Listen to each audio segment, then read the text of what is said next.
¿Qué tal? Muy buenas noches, bienvenidos a Minuto 1 a la pantalla de C5N. Hoy más que nunca, por todo lo que te vamos a contar y mostrar a partir de este momento, la realidad la encontrás aquí. Lo que otros no te muestran, lo que otros no te cuentan, aquí te lo mostramos, aquí te lo contamos. Hoy y a partir de este momento nos podés acompañar con el hashtag Mentiras que se caen. Mire, hoy ha sido un día negro para el periodismo de guerra en la Argentina. Ese periodismo con el que no estamos de acuerdo. Ese periodismo que desde hace años combatimos. Ese periodismo de guerra que se instaló en la Argentina desde la 125. ¿Se acuerda del conflicto de la 125? Cuando determinados medios tomaron una postura política en contra del entonces gobierno de la expresidenta Cristina Fernández de Kirchner. Y ellos mismos revelaron, admitieron años después, que habían hecho periodismo de guerra contra el gobierno anterior. Y en ese periodismo de guerra, lamentablemente, muchos medios que fueron perdiendo credibilidad, muchos periodistas que fueron perdiendo credibilidad, comenzaron a inventar notas, a inventar noticias, a mentir en el periodismo. Y por suerte, muchas de esas mentiras comienzan a caerse, se comienzan a clarificar. Así como el año pasado mintieron y mucho sobre el caso Santiago Maldonado y quedaron muy desacreditados ante la sociedad, comienzan a clarificarse muchas cosas en la Argentina de hoy. Mire, hoy ha sido un día donde la justicia ha dado pasos importantísimos para poner blanco sobre negro. Hoy la justicia sobreselló definitivamente, enseguida te lo vamos a mostrar y contar, un fallo extensísimo. Sobreselló al diputado nacional Máximo Kirchner y a Nilda Garré, a quienes con grandes titulares te vendieron, le hicieron creer a la gente que tenían cuentas en el exterior. Era mentira. Hoy, Federico Slascar, ¿se acuerdan el dueño de la Rosadita? De esa imagen cuando uno de los hijos de Báez y otros empresarios contaban guita a rolete. Bueno, el dueño de esa, lo que el periodismo denominó la Rosadita, una financiera SGI, Federico Slascar, ante la justicia, dijo: me llenaron la cabeza Luis Barrionuevo y Jorge Lanata. Gran revelación. Te lo vamos a contar enseguida, te lo vamos a mostrar. Y hoy la justicia en primera instancia le ordenó a varios medios que desmientan una información que habían dado. ¿Se acuerda cuando ocurrió ese incidente en Mar del Plata, donde el presidente Macri y la gobernadora María Eugenia Vidal fueron corridos por manifestantes que se oponían a determinado tema? Y crearon algunos medios, mintieron que una de esas promotoras había sido una militante kirchnerista de la Villa 31. Esa persona que de pronto se vio en los medios diciendo: yo no fui, yo no soy la de la foto, fue a la justicia. La justicia le dio la razón. Otra mentira que se cayó. Y ahora esos medios, vamos a ver si cumplen, tienen que informar de la misma forma que lo hicieron en tapa, con grandes titulares, que esa persona no era la que ellos habían marcado, que habían mentido. Y como si todo esto fuera poco, hoy la justicia. ¿Será que algo ha comenzado a cambiar en la justicia argentina? ¿Será que de pronto muchos jueces empiezan a dar cuenta lo comprometido que han estado estos 2 años y medio con el poder político, con la colonización que el gobierno de Macri quiere hacer de la justicia? Y empiezan a decir: hay límites que no se pasan, hemos llegado muy lejos, hay que empezar a remediar el mal que la propia justicia ha hecho sobre la justicia.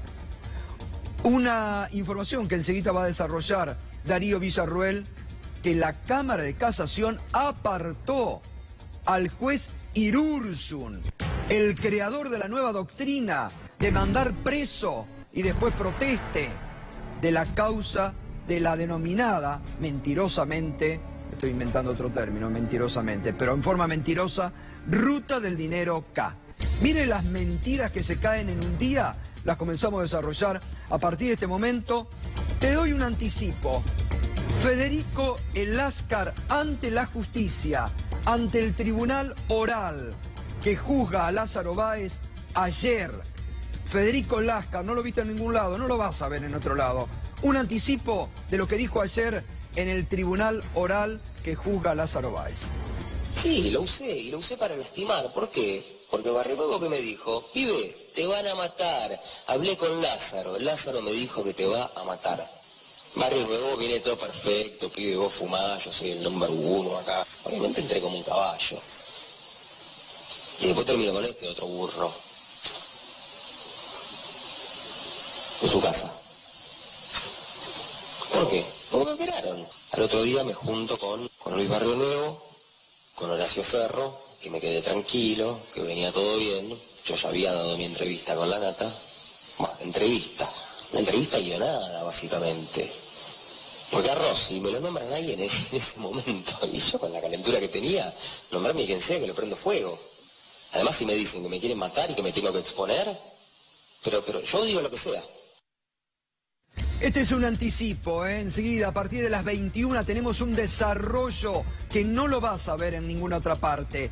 Federico Eláscar, este que veías ante la justicia, esto es un testimonio ante el tribunal oral. Atención, atención.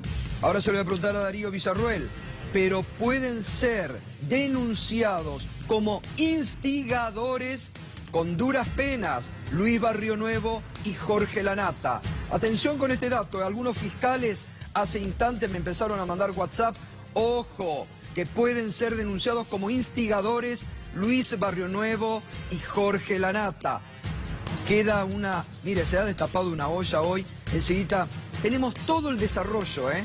A partir de las 21, desarrollo completo de cómo se creó esa gran mentira que ahora Eláscar revela que no fue verdad. Pero tenemos un anticipo, lamentablemente, otro palazo para los jubilados. Lo acaba de anunciar el titular del ANSES, Emilio Basavilbaso. No hay bono para los jubilados. Los jubilados, que son los que más han perdido en este año frente a la inflación, se quedan sin bono. El gobierno a los jubilados no les da nada y se confirma que son uno de los grandes perdedores frente a este modelo de ajuste del gobierno de Mauricio Macri. Pero vamos a comenzar con otra noticia de alto impacto judicial. Alto impacto judicial sobre la persona que estamos hablando. Uno de los jueces muy cercanos al gobierno que cambió de un día para el otro toda una doctrina sobre las prisiones preventivas en la Argentina. Hoy, la Cámara de Casación apartó al camarista Martín Irursun de las actuaciones en la denominada Ruta del Dinero K. Vamos a ver, antes de ir con Darío Villarruel, una síntesis de lo que pasó. La Cámara de Casación hizo lugar al pedido de recusación del ex jefe de AFIP, Ricardo Echegaray, y revocó su procesamiento.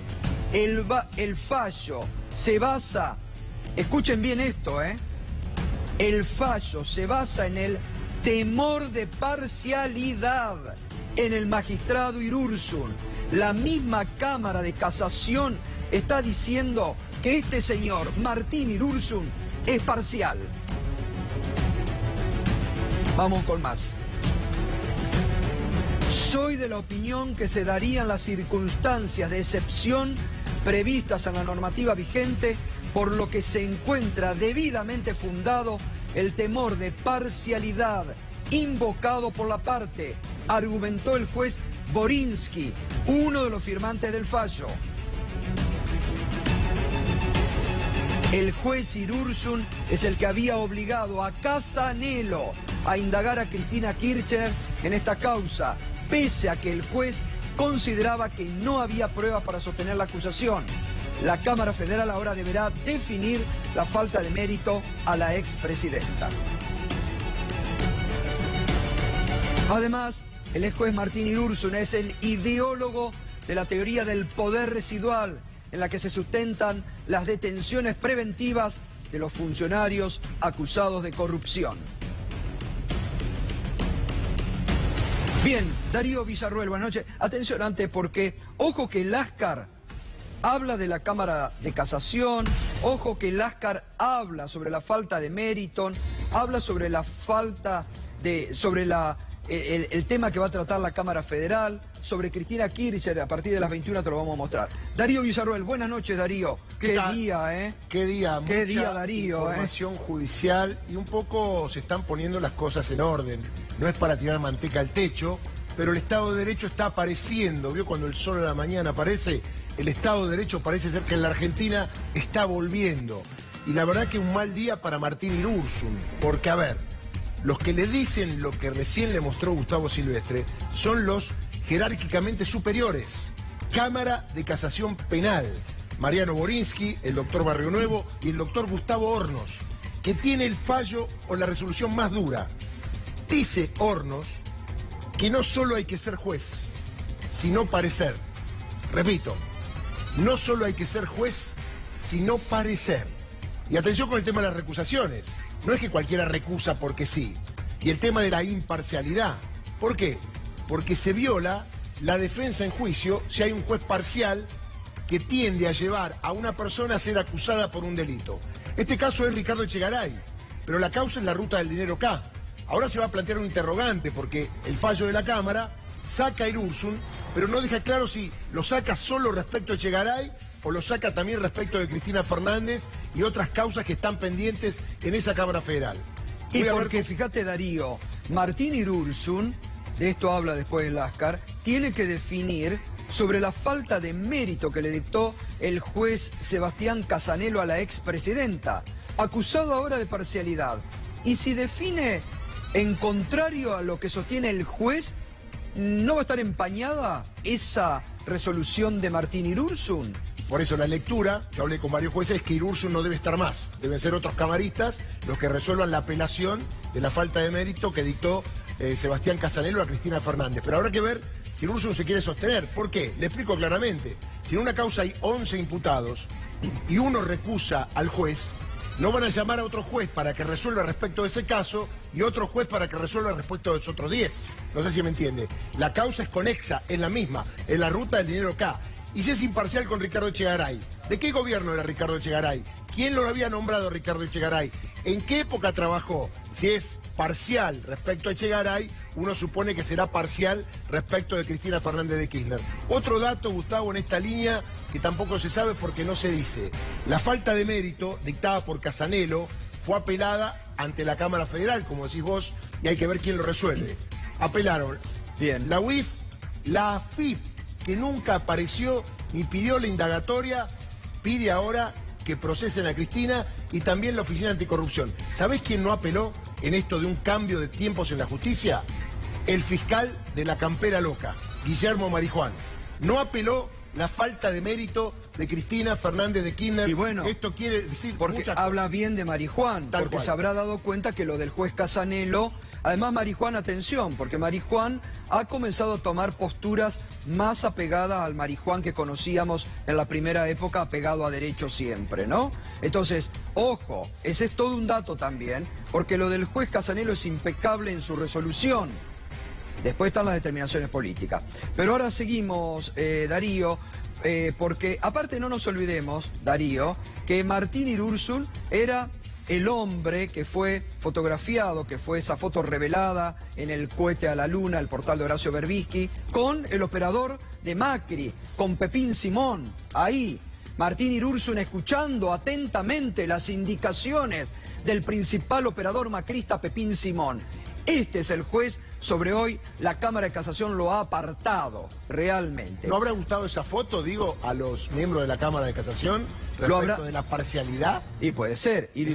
Y otra pregunta, ¿lo salvará ahora Pepín Simón o no hay Pepín Simón que valga No, acá? ya no hay más Pepín. Bueno. En esa instancia ya está complicado. Bueno. Y otro dato que te doy respecto de aportantes truchos, que tiene que resolver Irurso en la También, apelación. claro. Esto se va a resolver mañana. Aparentemente hay un borrador. No sabemos qué va a ser Irursum, que según dicen está en su peor momento desde que es camarista federal. Por la exposición, porque Lorenzetti no está más y ya no tiene tanto apoyo en la Cámara Federal. Bien, vamos a otro tema. ¿Se acuerda de este título que ahora le vamos a mostrar del diario Clarín? Título central, donde durante mucho tiempo en Estados Unidos y las Islas Caimán, del martes 31 de marzo del 2015, gran titular del diario Clarín, Máximo sería cotitular de 2 cuentas secretas. Las compartiría con Nilda Garré, ex embajadora en Venezuela. Están, ya afirmaba, están en el Banco Felton, en Estados Unidos y en el Morval Bank de las Caimán. Entre ambas hubo hasta 80 millones de dólares en depósitos. Lo dicen fuentes bancarias y documentos a los que accedió Clarín. Paso a paso, cómo se abrieron las cuentas del dinero sospechado. Que lo vendieron durante muchos días. Como noticia central, como titular. A ver, ¿hay otro? Estados Unidos, después el mismo diario Clarín empezaba a bajarse del caballo. Estados Unidos negó que existan cuentas de Máximo y Garré en un banco de Delaware. El Departamento de Justicia norteamericano contestó así a un exhorto enviado por el juez federal Martín Martínez Di Giorgi. Y hoy, el juez federal Martínez Di Giorgi determinó que esa noticia publicada en grandes titulares que afirmaba el diario Clarín es mentira. Mentira, así como usted lo escucha. Fue mentira, como otras tantas que el periodismo de guerra ha inventado en la Argentina en estos años, que por suerte algunos colegas, como el CEO de la editorial Perfil, Jorge Fontevecchia, el martes pasado convocó a un cabildo abierto de periodistas y ahí permitió, uno de los primeros que se anima a plantear esto, dijo, hay que terminar con el periodismo de guerra y también con las mentiras en el periodismo. Vamos a ver los fundamentos del fallo hoy muy contundente del juez Martín Irursum, por el cual sobreseyeron definitivamente a Máximo Kirchner, Martínez Di Giorgi, perdón, a Máximo Kirchner y a Nilda Garré. 21 de noviembre, fecha de ayer, 2018, para resolver en la presente causa, caratulada Jacet Henry Olaf y otros, este es el que presenta la denuncia. Bueno, ahí viene todo, hay un montón de... Habida cuenta los hechos denunciados y valorando el resultado obtenido de las medidas de prueba cumplimentadas en el curso instructorio en aras de verificar la existencia o no de comportamientos criminosos. Cabe concluir que la sospecha inicial con relación a los acusados quedó desvanecida. En consecuencia, amerita tomar una decisión definitiva sobre los imputados. Esto anteriormente el juez, pero mire, enumera un montón de pruebas de pedidos de exhorto a las Islas Caimanes, a Irán, a Estados Unidos, todos respondidos en sentido negativos. La verdad, el juez hizo una excelente tarea para demostrar la mentira sobre esta noticia. En efecto, de la rogatoria librada a las autoridades judiciales de la República Islámica de Irán, acá está lo que le digo, se verificó que los números de las presuntas cuentas bancarias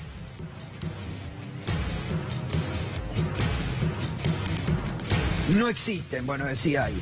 En cuanto a la compañía de ingenieros consultores, se explicó que existen varias empresas homónimas, por lo que sin datos concretos sobre la compañía de la que se pretende establecer su efectiva existencia o no, torna imposible lograr su individualización. Otra prueba desechada. De la información suministrada por las autoridades de los Estados Unidos de América, se verificó que en la entidad CNB Bank de Delaware, fusionada con la entidad Felton Bank y actualmente denominada Shore United Bank, no existen registros vinculados con los números de las cuentas bancarias de las personas y las entidades que fueron denunciadas. Con relación a la rogatoria librada a las Islas Caimán, mire todo lo que hace el juez, ¿eh? Mire a partir de una noticia mentirosa todo el tiempo que se hace gastar. Y tanto que hablan de los recursos que se gasta el Estado, todos los recursos que se gastan para comprobar que era una noticia mentirosa, falsa. Con relación a la rogatoria librada a las Islas Caimán, se pudo establecer que los datos suministrados y aportados a la denuncia penal carecen de entidad suficiente como para poder respaldar y tener por cumplido el requisito de doble incriminación. A esto se suma la circunstancia de que tampoco reunió las condiciones pertinentes para que las autoridades de aquella jurisdicción inicien una averiguación de información con relación al posible delito de lavado de activos de origen delictivo. Respecto de la asistencia jurídica requerida a la República de Belice, Irán, Belice, Islas Caimán, Estados Unidos, mire todo lo que tiene que indagar el juez. Se obtuvo como resultado que la entidad Business and Service, IBC, no se encuentra registrada en ese territorio extranjero. Ni la pegaron con los nombres. Por todo lo expuesto, dice el juez Martínez Di Giorgi, habida cuenta el estado en que se encuentra la investigación, valorado el plexo probatorio en forma mancomunada y toda vez que no restan diligencias de prueba por producir en torno a la acusación penal aquí involucrada, se evidencia que amerita adoptar un temperamento desvinculante de manera definitiva con relación a Nilda Cecilia Garré, Máximo Carlos Kirchner, Henry Olaf Asset y María Paula Abal Medina. Máxime cuando se verificó que las cuentas bancarias, los montos y o activos que fueron indicados en la denuncia periodística, resultaron inexistentes, lo dice el juez, resultaron inexistentes, sumado a que tampoco se advirtió que exista algún tipo de valor, activo y o bienes radicado y o registrado en el exterior bajo la titularidad y o a favor de las personas humanas y entidades y o sociedades jurídicas acusadas. Bueno, corresponderá que el periodista que dio esta información, que el medio, no solamente se disculpen, sino que mañana en tapa, de la misma forma, den a conocer la resolución del juez Martínez Di Giorgi. Lo esperamos. Darío Villarruel. Gustavo, hay que decir que esto fue en marzo del 2015, previo a la campaña. Cuando nosotros decimos que a ustedes lo envenenan con noticias inexistentes, es esto. Estaba el periodismo de guerra, se preparaban las elecciones. Máximo Kirchner, hijo del matrimonio presidencial, cuenta en el exterior, 61 millones de dólares. No fue solamente una tapa, fueron varias tapas durante bastante tiempo. 3 años de investigación, oficio a todos los lugares del mundo. Y concretamente el juez dice en un párrafo, los hechos que se denuncian no se cometieron. Y un dato, en la primera foja lo que dice es que la denuncia se inicia por la aparición de una nota en el diario Clarín, como un montón de causas más vinculadas a exfuncionarios, la ruta del dinero acá, también por un programa de televisión del Grupo Clarín. Y si usted piensa un poquito, vaya a su conciencia, piense cómo lo han envenenado durante estos 3 años, diciéndole que personas del gobierno anterior cometieron delitos que no cometieron. Y esto obviamente cala hondo a la hora de usted decidir. Año 2015, previo tema Nisman, también veneno, sumaron el veneno. Y por eso pasó lo que pasó en la Argentina. Tiene mucho que ver el rol de los medios y el partido judicial, que ahora está logrando un empate con el Estado de Derecho, porque esto pasó. Y lo último que te digo, Gato, y le digo a todas las personas, ¿qué pasa con la honra, la moral y el honor de estas 4 personas que fueron vapuleadas durante 3 años como que eran corruptos, ladrones y coimeros. Eso no se lo devuelve nadie a esas personas, porque mucha gente va a seguir pensando que obviamente tenían una cuenta en el exterior. Y la justicia acaba de decir que no cometieron ningún delito. Ya que estamos hablando de mentiras y de muchas mentiras a veces que también dirigentes políticos dicen en la campaña, estuvimos hablando en estos días aquí en este programa, a 3 años de aquel famoso debate presidencial entre Mauricio Macri y Daniel Scioli. Fíjese lo que Carlos Melconian dijo anoche en un programa de televisión sobre mentir durante campañas electorales y lo que a él le pasó. Lo que no va más es mentirle para ganar, no va más, porque te digo una cosa, es insostenible. Pero, Carlos, hace 3 años, Sí. 3 años, exacto, esta semana se cumplió 3 años, fue el debate presidencial. Todos los candidatos dijeron que eliminaban el impuesto a las ganancias. El candidato que ganó dijo que no iba a haber aumento de tarifa, que no iba a haber una devaluación. ¿Quién dijo que no iba a haber devaluación de El tarifa? presidente, hoy el actual presidente. Tendría que ver el tema ese y en qué contexto se dijo, pero no te lo quiero negar tampoco, no te lo quiero negar, porque yo hacía campaña, y en un momento me corrieron de la campaña porque me dijeron, vos decís la verdad. Y dije, ¿y? Me dijeron, no, porque si no, no nos vota nadie, dejá que nos voten primero y después lo hacemos. Y te lo puso la realidad 3 años después. ¿No era mejor haber arrancado? Decir la verdad, decir, che, yo te iba a hacer esto. ¿Por qué? Porque me está quedando esto muy complicado. Y hay que hacer esto. Estoy cumpliendo lo que te dije. Bueno, contundente Carlos Melconian, diciendo, a mí me corrieron de la campaña porque decía la verdad. Es decir, mentían, cambiemos en la campaña, como quedó al descubierto en el debate presidencial, la estafa electoral por no haber cumplido Macri lo que prometió en ese debate. No lo decimos nosotros, lo dice Carlos Melconian. Lo dice Carlos Melconian. 1 del PRO, 1 de Cambiemos. Me parece que es importante empezar sin hipocresías en la Argentina de hoy a hablar claro de las mentiras que se caen. Por eso el hashtag de esta noche, mentiras que se caen. Como dice el dicho, las mentiras tienen patas cortas y en algún momento se caen. Economía. Bueno, hoy se conocieron los datos de la canasta básica, para no llegar a ser pobre, para no ser indigente en la Argentina. Sigue aumentando, Lamentablemente para mucha gente sigue inalcanzable, porque fíjese, para no llegar a la línea de pobreza, una familia tipo necesita 23.796 pesos para no ser pobre, y para no ser indigente 11.763 pesos. Estadística del gobierno de la ciudad de Buenos Aires. Fernando, buenas noches, porque hay más datos duros sobre esto, ¿no? ¿Qué tal, Gustavo? Buenas noches. Sí, hay muchos datos. Hoy salieron los datos de la ciudad de Buenos Aires y también salieron los datos del INDEC.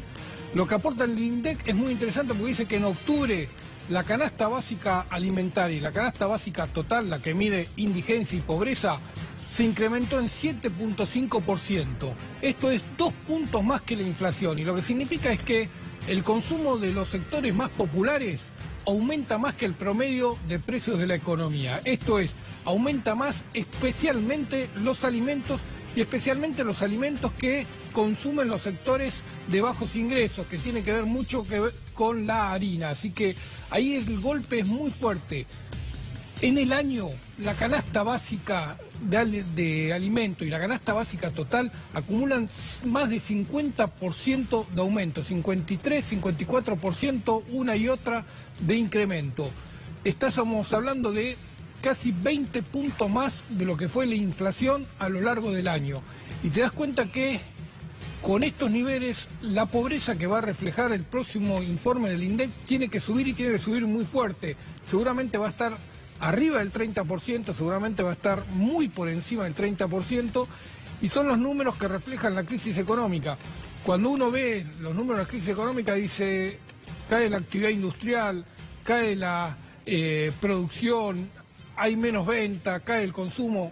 Esto es los números que después terminan impactando a la gente. Esto es lo que refleja la crisis en la gente. Y hay un dato de la Ciudad de Buenos Aires que es muy interesante, lo tengo acá porque es muy piola. Dice que para ser clase media hoy en la Ciudad de Buenos Aires tenés que tener un ingreso familiar, estamos hablando siempre de una familia tipo, un matrimonio con 2 hijos, entre 37.000 y 120.000 pesos. Epa. Para muchas familias inalcanzable ya eso. Bueno, esto es cómo se fue achicando la clase media en la Argentina. Si uno imagina que tiene que tener 120.000 pesos para ser clase media en la Ciudad de Buenos Aires, estamos hablando de que la clase media se fue claramente achicando. Se cae del mapa. Se cae del mapa. Y esto es un problema en la economía argentina donde toda la actividad económica está basada en el consumo interno. Si no tenés clase media que lo impulse, claramente el consumo y la actividad económica no va a repuntar, Gustavo. Así es. Vamos a ver, estamos hablando mucho esta semana y las semanas anteriores sobre el desplome industrial en la Argentina, ¿no? La caída industrial, la pérdida de puestos de trabajo, 95.000 puestos de trabajo perdidos desde el 2015 a la fecha. Fíjese por rubros, mire, en heladeras se cayó la producción 67%, lo que habitualmente se denomina la línea blanca. Secarropas 48%, lavarropas 47%, estufas 38%, cocinas 35%, freezer 30%, hornos 24%, microondas 11%. Desplome de la actividad industrial en la industria, mire, heladeras, 67%. Ahora, Gustavo, esto golpea mucho a Rosario, donde hay muchas líneas de la denominada línea blanca y producción de heladera. Sí, Fernando. Rosario y Córdoba son 2 centros de producción de estas líneas, también Tierra del Fuego y la planta que tenía Cian en Avellaneda, que cerró esta semana o la semana pasada. Claro. Pero vos lo que tenés ahí es en lo que cae la producción, no el consumo, porque buena parte de lo que se consumió en Argentina fue importado. Todo lo que se dejó de producir no es que se dejó de vender. Ahí te das cuenta la importación cómo mata la industria nacional. Exacto. La importación mata industria nacional. Ahí está. No solo tenés el impacto de caída de consumo, sino tenés el impacto de que estás reemplazando producción nacional con importado. Claro. Ayer salieron números de Fiel que daba una caída de 3.6% de la actividad industrial en octubre. Hoy Orlando Ferreres dice que fue de 4.8% la caída en octubre contra octubre.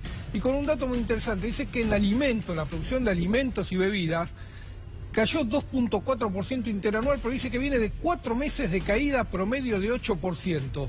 Y en un país como Argentina, hablar de que la producción de alimentos cae 8% es casi una contradicción, ¿no? Digo, sí. El país que debería ser exportador de alimentos elaborados, cada vez exporta más alimentos primarizados y pasa esto, cae todo lo que tiene que ver con la producción industrial.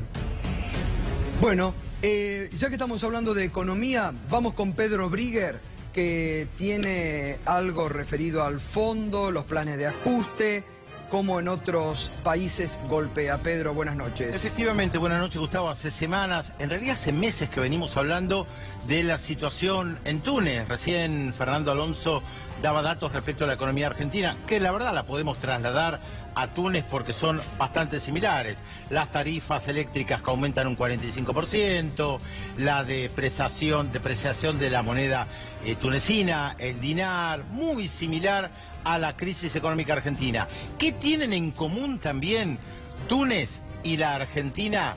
Que parecen digitados por el Fondo Monetario Internacional. ¿Vio que le dijeron que el Fondo Monetario Internacional había cambiado? Sí, ahora gobierna más directamente que antes. Miren la tapa del diario sindical más importante de Túnez, que se llama El Pueblo. ¿Ven ahí una careta? Es la careta del primer ministro tunecino, que se llama Youssef Chahed. ¿Quién está detrás del primer ministro, detrás de la careta? No, la reconocemos todos.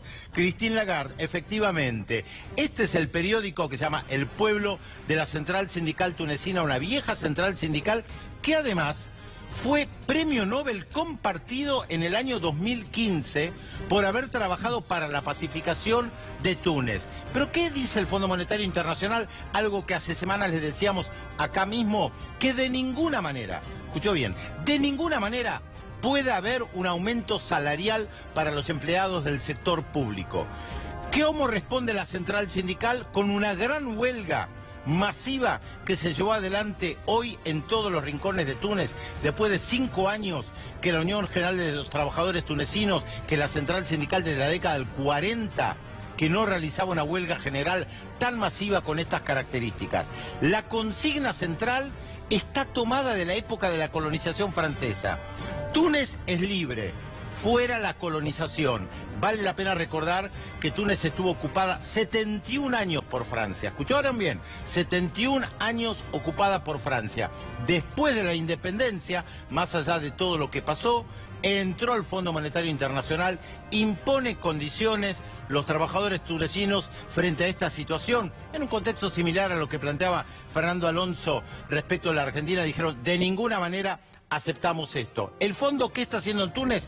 Presta dinero. En el año 2016 prestó casi 3.000 millones de dólares y ahora dijo: ¿saben qué? Les vamos a dar un segundo tramo del préstamo, pero para eso tienen que congelar los salarios y tienen que despedir a 10.000 personas del sector público. La respuesta la están dando los trabajadores. Ahora, qué interesante eso de la misma cara de Lagarde apareciendo por tantos lugares. Y yo te pregunto, Gustavo Silvestre, ¿cobrará un extra Christine Lagarde por estar al frente de tantos países? ¿Le darán un aguinaldo? Sí, ¿Hace horas extras? ¿Cómo hace para gobernar en tantos lugares? ¿Tendrá un bono para gobernar en tantos lugares al mismo tiempo? Claro, el gobierno argentino no le da bonos a los jubilados, pero le va a dar un bono a Christine Lagarde por la cooperación. No lo había pensado. Ayer estábamos comentando lo que era el acuerdo de Túnez con el FMI, el informe que hizo el FMI con los 4 puntos que le reclaman: el congelamiento salarial, la reducción de empleados públicos, una tasa de interés más alta para frenar la inflación y la eliminación de subsidios a las tarifas. Así que es el mismo plan de allá, es lo mismo que están aplicando acá. Lo interesante es que si uno relee aquella famosa carta de Milton Friedman, Premio Nobel de Economía de Chicago, el gurú de los economistas neoliberales, dice exactamente lo mismo el Fondo Monetario Internacional hoy que hace 40 años en la carta de Milton Friedman. ¿A quién? A Augusto Pinochet. Bueno, muy bien, gracias Pedro, siempre muy interesante lo que nos trae del plano internacional. Un confuso episodio pasó esta madrugada en Villa Celina con, bueno, lamentablemente una muerte, siempre son lamentables las muertes, con una toma de tierras que en un principio se había denunciado que un tiro de bala había matado a Rodolfo Orellana, de él estamos hablando. Las pericias de ahora hace instantes indican que no hubo disparo, que no hubo ningún orificio de entrada ni de egreso. Y esta tarde hubo una conferencia de prensa de organizaciones sociales sobre este tema. Se encuentran con 2 patrulleros de la policía bonaerense. Se encuentra también gente de civil al lado del patrullero. No se sabe decir si son policías o no, en los cuales hay una discusión porque iban a entrar a esos terrenos los vecinos y de muy mala manera la policía dijo entrar, y si entran va a haber guerra, y si ustedes quieren guerra va a haber guerra. Una vez que entraron los vecinos se escucharon detonaciones. Esas detonaciones que se escucharon, después se ven filmaciones que andan dando vuelta. Nuestro compañero cae con 2 impactos de bala de plomo, uno que le entra por la nariz, ¿no? Y le da de lleno en lo que es la cabeza, apuntándole a la cabeza que le apuntó, y otro en la zona de pelvis, donde no lo pueden recuperar ni reanimar. La represión después empieza a darse ya más masivamente con otros policías de infantería, ya con postas de bala de goma, y donde se los... Bueno, ahí hay 2 versiones. Insisten las organizaciones sociales que fue un disparo de bala. Las primeras pericias, producto de la autopsia, dicen, por eso decimos, va a haber esta noche los militantes, que no hubo impacto de bala. 2 versiones contradictorias. Muy bien, lo habíamos prometido. Sergio Massa está esta noche con nosotros. ¿Qué tal, Sergio? Buenas noches. ¿Cómo le va, Gustavo? Gracias por venir. No, por favor. Muchos temas para hablar de política. En los últimos días, bueno, sorprendió el peronismo con una jugada que hemos celebrado, digamos, para la faz institucional de la Argentina, porque el peronismo unido le dio un golpe al gobierno, le puso un límite al gobierno en el Consejo de la Magistratura. El gobierno quería quedarse con todo, con la Nisama de la Justicia, y ustedes le pusieron un tope. Digo, esto produjo, digamos, una unidad del momento, se proyecta una unidad de acción de distintos sectores del peronismo. Lo primero que hubo, Gustavo, es la decisión de 16 bloques de partidos provinciales, de distintas versiones del peronismo, del Frente Renovador, de frenar esta idea del gobierno buscando la hegemonía en el Consejo de la Magistratura, los 2/3 para poner, sacar jueces, para plantear todo el tiempo la idea de que hay una justicia buena, que es la que bendice Cambiemos, y una justicia mala, que es la que ataca Cambiemos. Nosotros tenemos que apoyar la independencia de la justicia desde los distintos sectores de la política, y si hay algo que había caracterizado históricamente al Consejo de la Magistratura era la diversidad, era el equilibrio de fuerzas, era todos los sectores representados. El gobierno hizo un intento por buscar la hegemonía. Sentimos desde la oposición que teníamos la responsabilidad de poner un límite y pusimos un límite convencidos de que lo mejor que nos puede pasar como sociedad es equilibrio para investigar a los jueces que actúan mal, es equilibrio para apoyar a los jueces que trabajan bien y es equilibrio para que nadie sienta que tiene la autoridad sobre un poder independiente del Estado como es la justicia. Pero en un momento donde el gobierno intenta avasallar a la justicia y va por la justicia, digo, llegó en el momento justo, por eso digo, institucionalmente fue un muy buen gesto el que dieron. Sí, nosotros lo hicimos convencidos de que la diversidad de representación, el equilibrio en el Consejo de la Magistratura le iba a poner un límite al permanente manoseo en el que pareciera que si un juez falla a favor, no solamente en los temas penales, uno mira en los temas laborales, en los temas de la seguridad social, uno mira inclusive en la propia Corte. Hay días que pareciera que la Corte es buena cuando falla a favor del gobierno y cuando falla en contra del gobierno que la Corte es el demonio.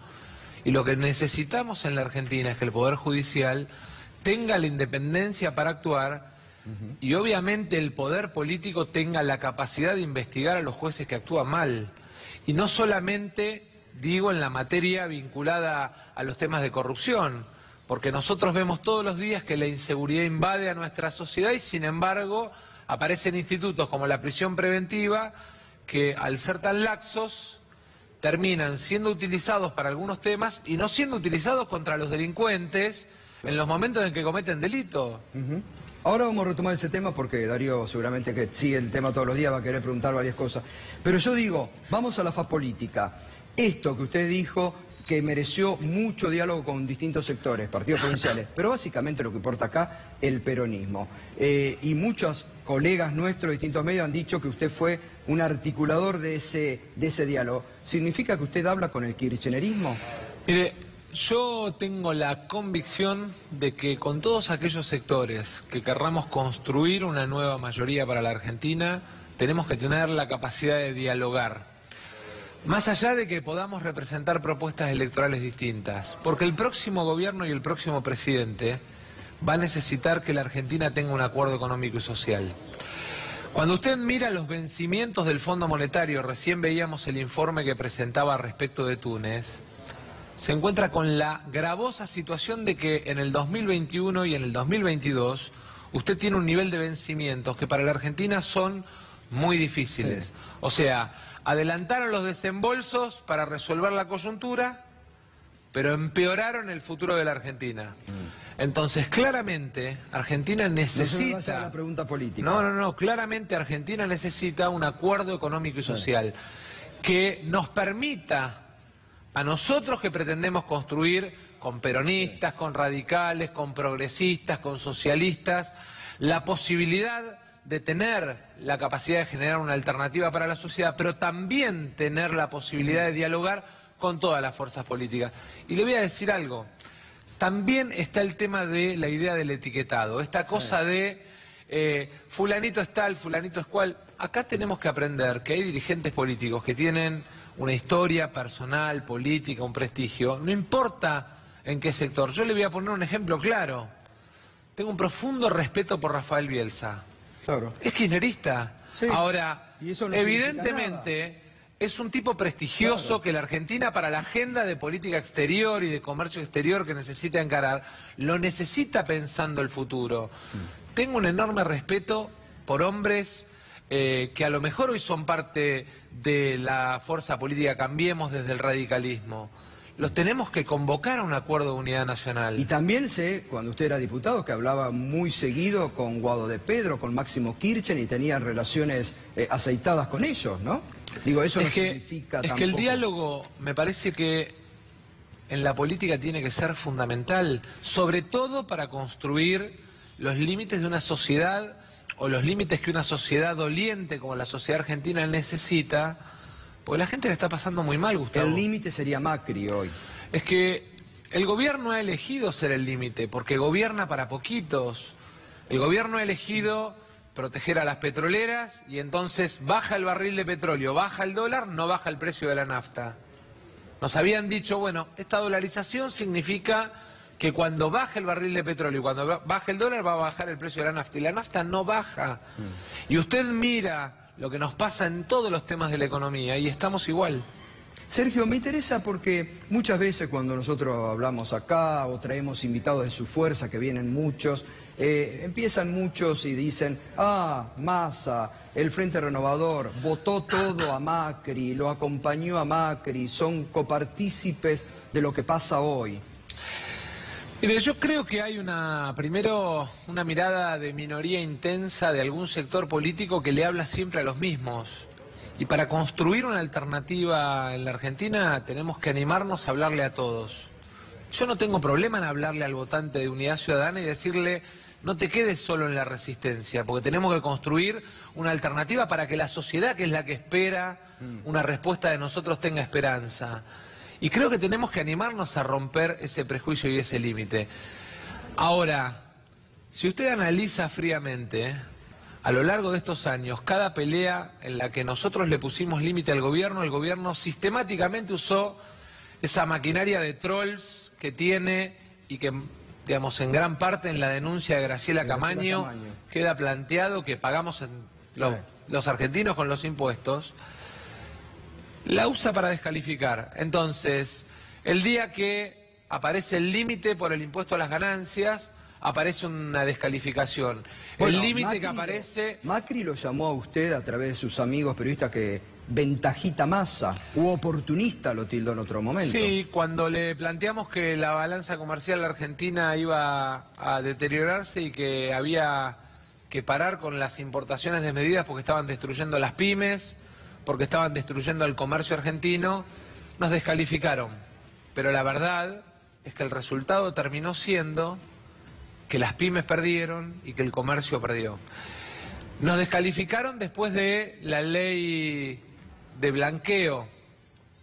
Y nos descalificaron, entre otras cosas, porque... ¿Por qué la ley de blanqueo? Porque nosotros pusimos el límite para los familiares y el gobierno durante todo el tiempo y el propio presidente de la República nos pidió que saquemos la prohibición de los familiares. ¿Macri le pidió? Sí, claro. ¿A usted? Me llamó por teléfono, él estaba en Colombia, me pidió que por favor saquemos ese artículo y nosotros sentimos que no, que esa prohibición era fundamental para la transparencia del blanqueo en la Argentina. Perdón, Macri lo llamó a usted para que saquen a los familiares. ¿Había un interés particular del presidente en que los familiares no estuvieran en la ley? Sí, señor. Mire, después... esa situación además se dio en un momento muy particular. Estaba con diputados de varias fuerzas políticas en ese momento. Del progresismo, estaba Margarita, de Cambiemos, del PJ, porque estábamos discutiendo el contenido de esa ley. Entonces, lo que hay que entender es que esa baja tolerancia que tiene el gobierno al límite lo termina poniendo en un lugar en el que termina agrediendo. Ahora, vuelvo sobre esto, porque es importante. Eso es lo que se judicializó, que después Felipe Solá hizo la denuncia judicial. Está hoy en la Corte. Hoy estamos a espera de que la Corte resuelva porque ese artículo o ese decreto es lo que cambia el sentido de la ley de blanqueo, ese decreto es inconstitucional. Es lo que permitió que el hermano del presidente blanqueara 600... Entre otras cosas. 2 millones... ¿Cuánto? Sí, 700 millones de dólares. 700 en realidad hay que recordar que lo rechazaron por un problema de formalidad, falta de acción porque no era representativo, cuando en realidad lo importante era el fondo, ver qué pasaba con el tema del... Pero finalmente después se habilitó la legitimación para actuar. ¿Qué conversó, me interesa saber, con la delegación del fondo que le pidió a usted una reunión? Le planteamos al fondo que el acuerdo que había firmado la Argentina en estas condiciones era pan para hoy, hambre para mañana. Nosotros vemos que, más allá de la discusión respecto de la tasa de interés, los desembolsos acelerados, las obligaciones de pago, pero sobre todo la privatización del Ministerio de Economía y del Banco Central, la entrega de la política económica, lo que hacía era impedir que la Argentina tuviera una política de crédito para asistir a las pymes, por ejemplo, que la Argentina tenga una política monetaria para sostener los niveles de consumo. Le planteamos además la dificultad que representa ver cómo se combinan la suma de vencimientos de la Argentina y le planteamos que el próximo gobierno se va a ver en la obligación de rediscutir y renegociar este acuerdo. ¿Y cuando dijo eso, qué le respondieron? Ellos planteaban la situación desde la lógica de la estabilización de la economía argentina, lo cual, digamos, desde la mirada de ellos tiene un sentido, pero acá el problema no es la mirada del fondo. Acá nosotros tenemos la obligación de mirar a la Argentina. Entre el fondo y los argentinos tenemos la obligación de defender a los argentinos, su capacidad de consumo, su capacidad de ahorro, que hoy está absolutamente deteriorada. Hoy mismo miramos el indicador del nivel de actividad, creo que ustedes lo plantearon al principio del programa, caída de vuelta de 4 puntos. Eso es ni más ni menos que la caída de la producción de nuestras pymes, la caída de las horas extras de los laburantes. Miramos el Observatorio Social de la UCA, 40% de nuestros pibes, 40% de nuestros pibes están en situación de pobreza. 18% de desocupación en los pibes de 18 a 29 años. Entonces, si no tenemos una política proactiva que ponga en marcha lo que significa el mercado interno, que le mejore a la pyme la capacidad de inversión para generar empleo, que defienda la capacidad de consumo de la gente, porque el comercio en la Argentina representa gran parte de la atracción y tracción que nuestras pymes necesitan, nuestra economía se va apagando. Bueno, es lo que está pasando, ahogando, ¿no? Massa, usted tuvo como referentes económicos a Labaña, Mendiguren, a Peirano, que tienen toda una mirada muy ortodoxa de la economía y muy desarrollista. ¿Se ve por ahí ahora? Sí, me sigo viendo por ahí. Creo que Labaña es un faro, le diría, fundamental de nuestra mirada económica, que el trabajo del Vasco de Mendiguren asociado a las pymes es un trabajo que ha tenido además resultados concretos en la Comisión de Industria, que Miguel Peirano, tal vez de los economistas, es el economista con mayor capacidad de mirada de desarrollo federal, porque este es el otro tema de la Argentina. No podemos seguir pensando que vamos a exportar solamente litio. Tenemos que tener fábrica de baterías y tenemos la segunda reserva mundial de litio. Para venderle baterías al mundo, que es vender trabajo jujeño, salteño al mundo.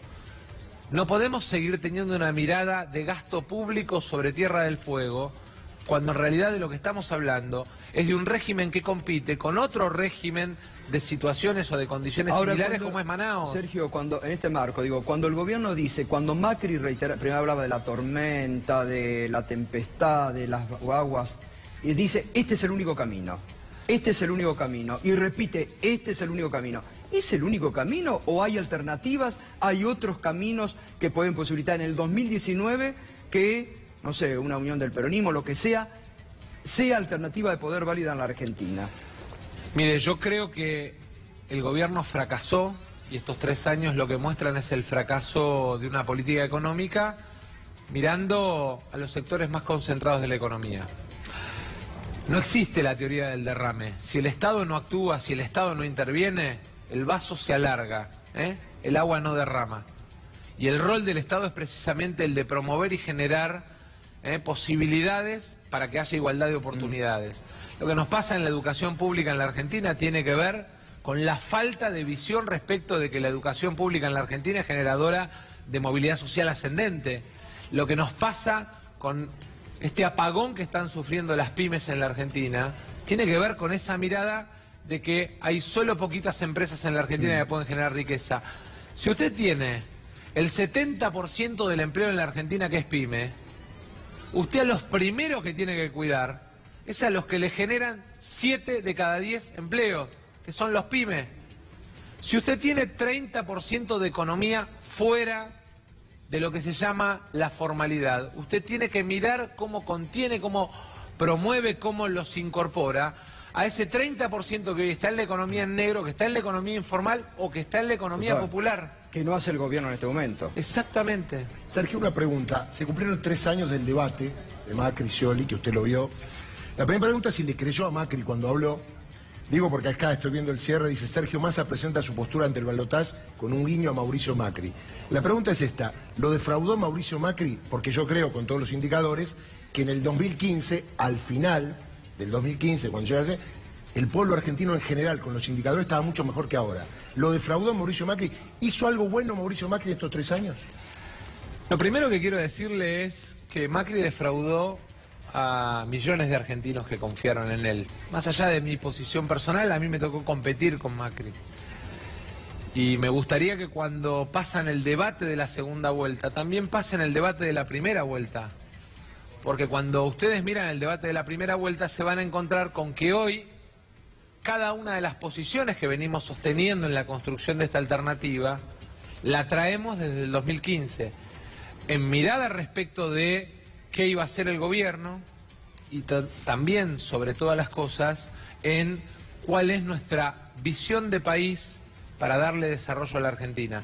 Porque en el fondo lo que acá está en juego es si tenemos la capacidad de generar prosperidad en la Argentina, si tenemos la capacidad de que un pibe de 18 años que arranca la universidad pública pueda soñar con que no está condenado a ser pobre porque la Argentina no le genera oportunidades. Usted confiaba en la ley del empleo joven, me acuerdo, que había prometido el gobierno, ¿no? La promovimos nosotros, desgraciadamente no se cumplió, y la ley del empleo joven en 3 años hubiese generado en la Argentina 650.000 empleos jóvenes.